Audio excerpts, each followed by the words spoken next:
Hey there everyone, I'm MyTyme, MyNBA2k16, and apologies for not being too active over the weekend, but I have barely touched the game.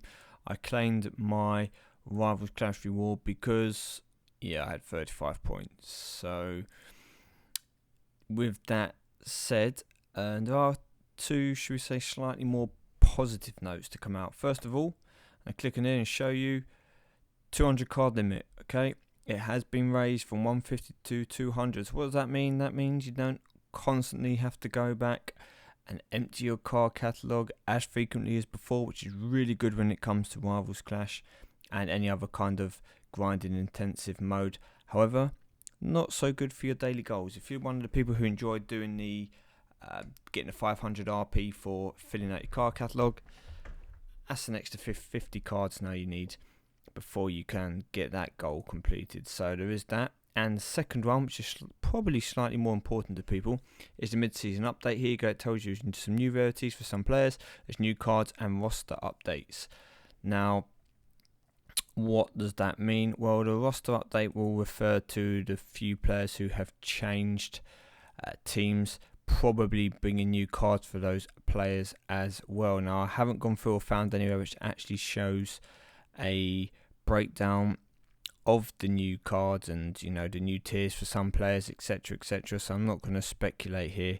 I did go onto the 2K forum and I couldn't find anything there, so kind of given up, but hopefully it's going to mean a few new cards out there available.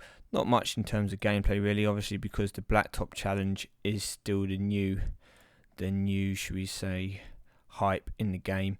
I'm working on Super, as I've showed you guys before. I've got about 1.32 or 1.36% towards filling out this chance for the star card. I'm only at 805 points. I've only played a couple of games, but I'm going to do a few over the next few days and bring my progress. Now, in terms of actually talking about a strategy, as you can see here, you want to come first or second ideally.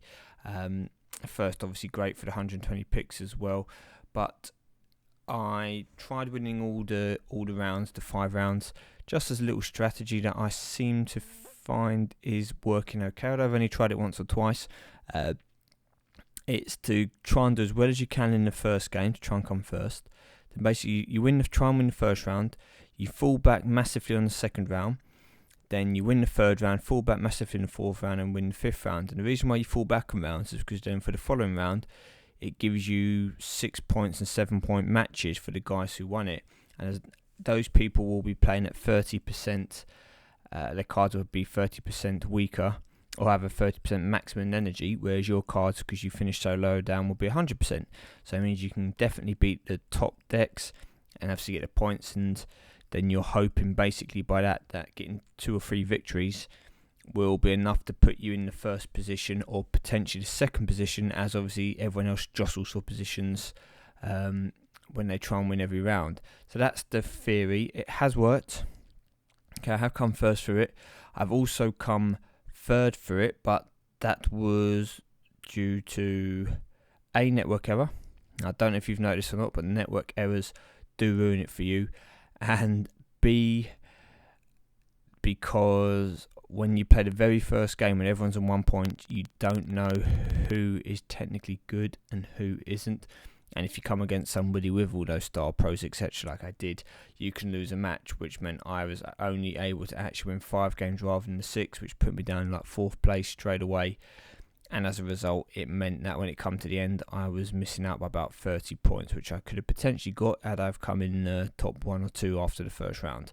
But anyway, I'm going to put it into practice a bit more, and I'll come back to you guys with the with my findings and let you know if it is definitely a tactic that I would recommend to people who want to try and progress in that Blacktop challenge.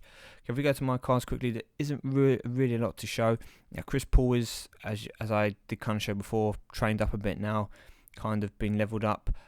We've also got Dave Cohen's up.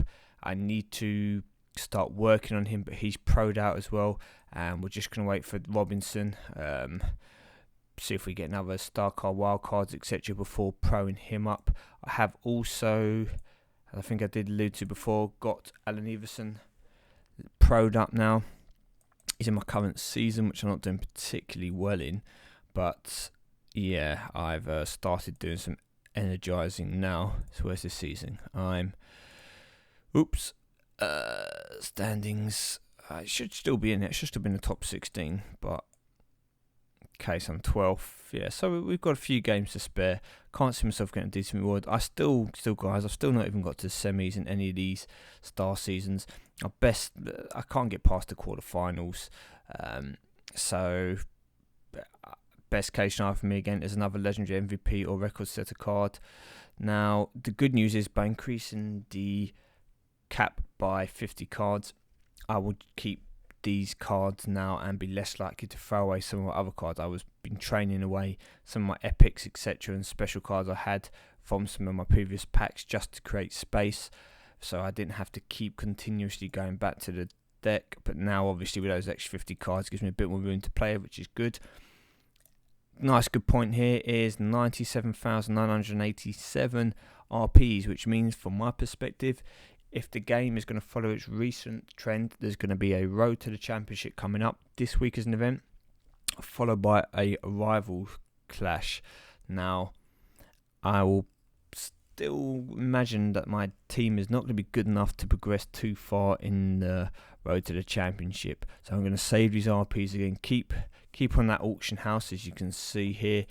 We've got 10 out of 10 at the moment up and going. Try and sell them. Most of them going for close to the minimum or the minimum. Just keep getting rid of those ultra rares, super rares. If you can sell every time you put 10 up, if you can sell one, keep doing that every 12 hours. It'll help to increase those RPs while you're also doing your goals. As I said here, just another 4 players to get that 8,000 from your favourite team. Keep building. I'm going to save those. I'm going to wait for the next rivals clash, and that's going to be one I'm probably going to do a push on. I mean, unfortunately, this weekend there was a big event in WWE Supercard, which I focused most of my time on, and as a result, I left this rivals clash. But I'm hoping the one in 2 weeks' time, if all the other games align, which they should do currently as we stand, to be, should we say, beneficial in terms of not being too demanding on the schedule, I will give MyNBA my full attention and try and get myself my first star event card. That's the plan anyway, so I'm not going to make this episode any longer than necessary. What I will say is that I'm closing down rather quickly on those 500 subscribers. As we speak, there's 35 more to go, so I'm going to imagine probably come this weekend I'll be doing that giveaway. So I'm going to have to start saving my pennies to be able to afford that prize for you people. But if you are unaware, I'm going to get a gift card for either iTunes or for Google Play, depending which method you use, depending what device you're using, etc. If for some reason you're using something that doesn't use either of those two, which I'd be surprised, because if you're not on the iPhone using iTunes, I believe it is, then Google Play I think is accepted by pretty much every other Android device. But if for some reason you're not, then bear in mind I'm going to be unable to give you the reward should you win it. But for everyone else, yep, that's coming up soon. Questions that they're all ready, they're all in place. 35 more players until that is reached. So with that said, I'm going to sign off for now and wish you all the best of luck, and I will see you all soon with an update.